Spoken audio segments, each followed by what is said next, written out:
Imagine you could time travel and visit an American farm about 150 years ago.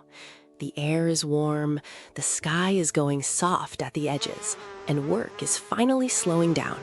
Until the mosquitoes arrive. You don't see people panicking. You don't see anyone sprinting for a back door.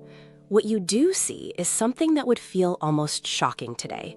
Families settling into the evening instead of fighting a war with chemicals. As the sun goes down, mosquitoes start drifting out of the shadows. They land on forearms, they buzz near ears. They make it hard to talk, hard to sit still, hard to enjoy the simple comfort of porch light and cool breeze. But you notice something else right away. Nobody is spraying insecticide across the yard. Nobody is plugging in a bug zapper.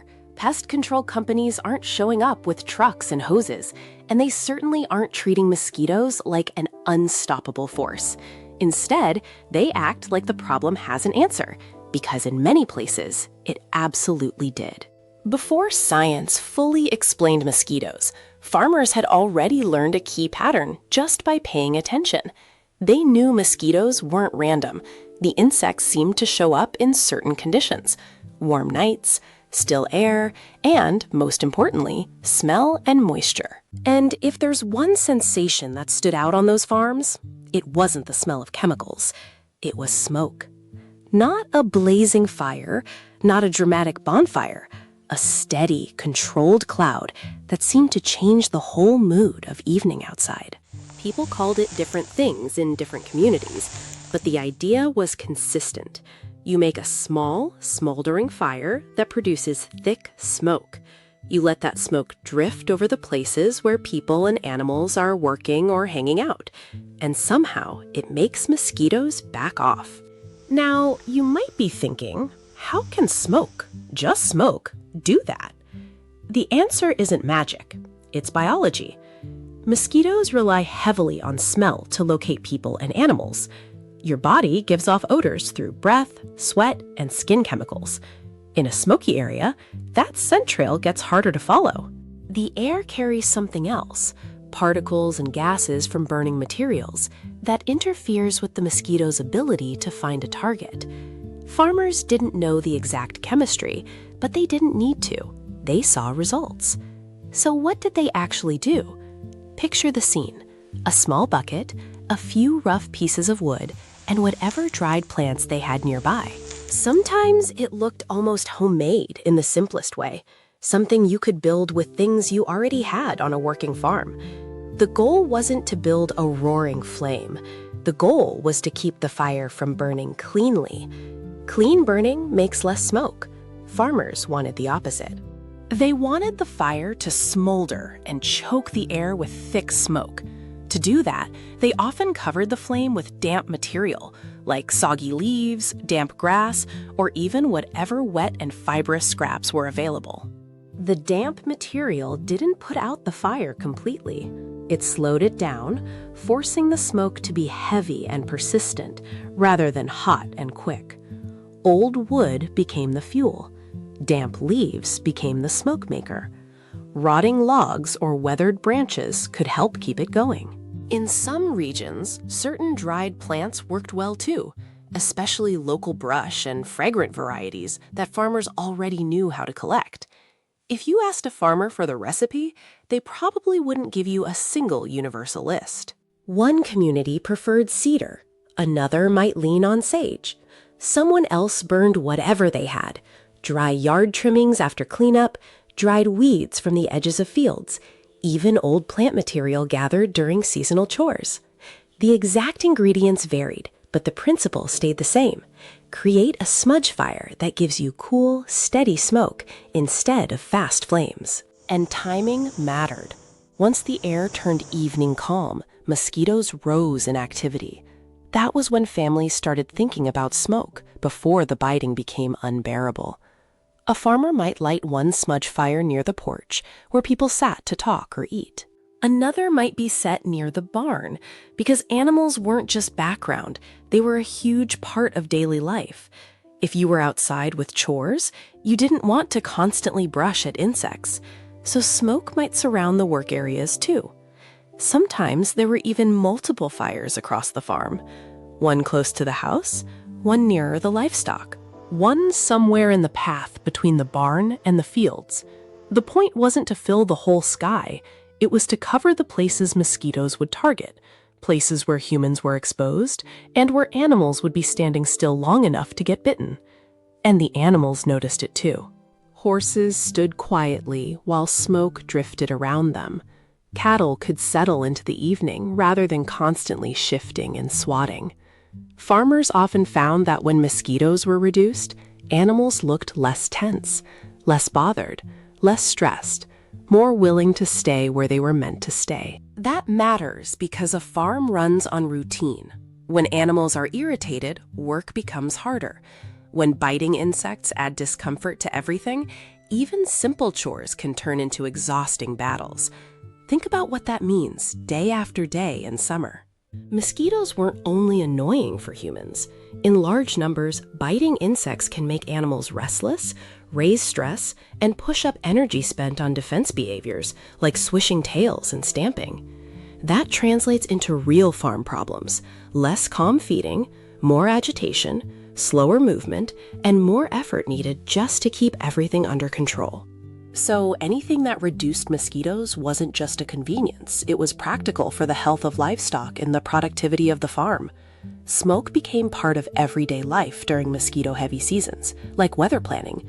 It wasn't a special event, it was something you did when evening approached, because summer evenings without relief could get miserable fast. Farmers built smudge fires the way they built fences or fixed tools, using what was available and adjusting as they learned what worked best in their particular yard and their particular climate. But smoke wasn't the only old trick. Farmers also learned, again through long observation, that mosquitoes need water to reproduce. You could almost track the mosquito season by paying attention to rainfall and puddles. If you walk a property right after a rainstorm, you're not just checking for muddy paths. Farmers were checking for standing water. Any container or spot where water collected could become a breeding ground. So they made that kind of inspection a habit.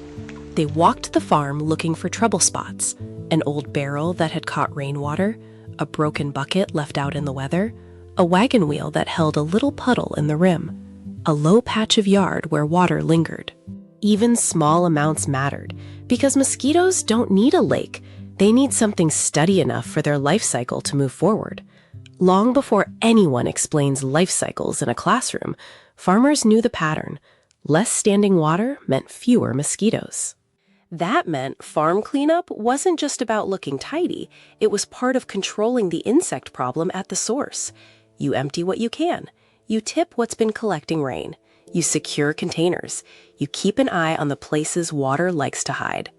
That brings you to another big theme: maintenance. Some farms had areas that naturally stayed humid: tall grass, heavy brush, piles of debris, thick corners along fences. Those aren't just a little messy. They can become shelter where insects rest during the heat of the day. Mosquitoes are active in ways that fit the environment. When there's hiding cover, they can wait out certain conditions and emerge when opportunities appear, especially around dawn and dusk. So farmers kept the yard around the house more open and less cluttered. They trimmed back tall grass. They cleared brush where they could. They reduced piles of old junk and weeds that trapped moisture and created shade. It was not glamorous work, but it had a payoff. A cleaner, more open yard means fewer places for insects to hang around unseen.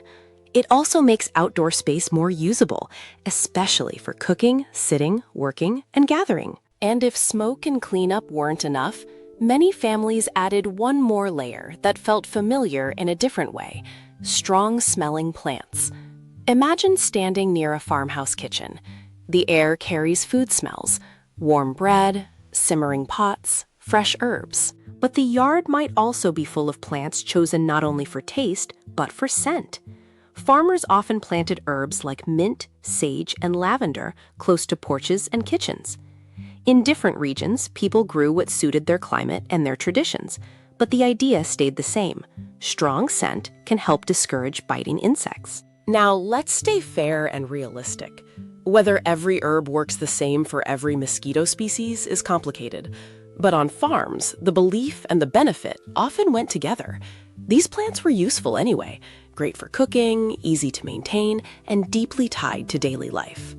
If they also seemed to reduce bites, families treated them as win-win. They weren't running lab tests, they were building practical routines around what they observed and what they valued. Sometimes the most telling proof wasn't even about people. It was about what happened when animals were included in the routine. On larger farms, livestock might be brought near smoky fires during the evening. You'd see animals standing calmly while the smoke drifted through the air.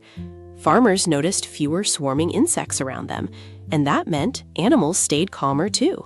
A calm animal is easier to manage. It's easier to work around. And the whole farm evening feels more livable when insects aren't constantly interrupting everything. So, the smudge fire was both a tool and a signal. It said, this is the time of day when we protect ourselves. This is the time we reduce stress for humans and animals alike. This is how we get through summer. And then, as the 19th century moved toward its later years, more options showed up. Screens became more common on American homes. Porches got enclosed, windows were protected. Families combined old instincts with new inventions. Instead of relying only on smoke, many people used physical barriers to keep mosquitoes out when they were inside. That made sense, of course it did. But what you might miss is that this didn't erase the older practices. Even with screens and improved window coverings, farms often kept the habits that worked outdoors. So you'd still see a clean yard. You'd still see efforts to keep water from collecting. You'd still see smoke during the worst seasons. You'd still see farmers paying attention to where water gathered, because even if you improved your home defenses, mosquitoes don't live only indoors. They spread through the landscape of a property. In other words, the old methods weren't fragile or outdated. They were comprehensive. They attacked different parts of the mosquito problem, where mosquitoes breed, where they rest, and how they find hosts in the first place. And they did it without complicated gear or expensive supplies. That's a big reason these practices lasted. Most didn't require a store-bought product. They didn't depend on a specific brand.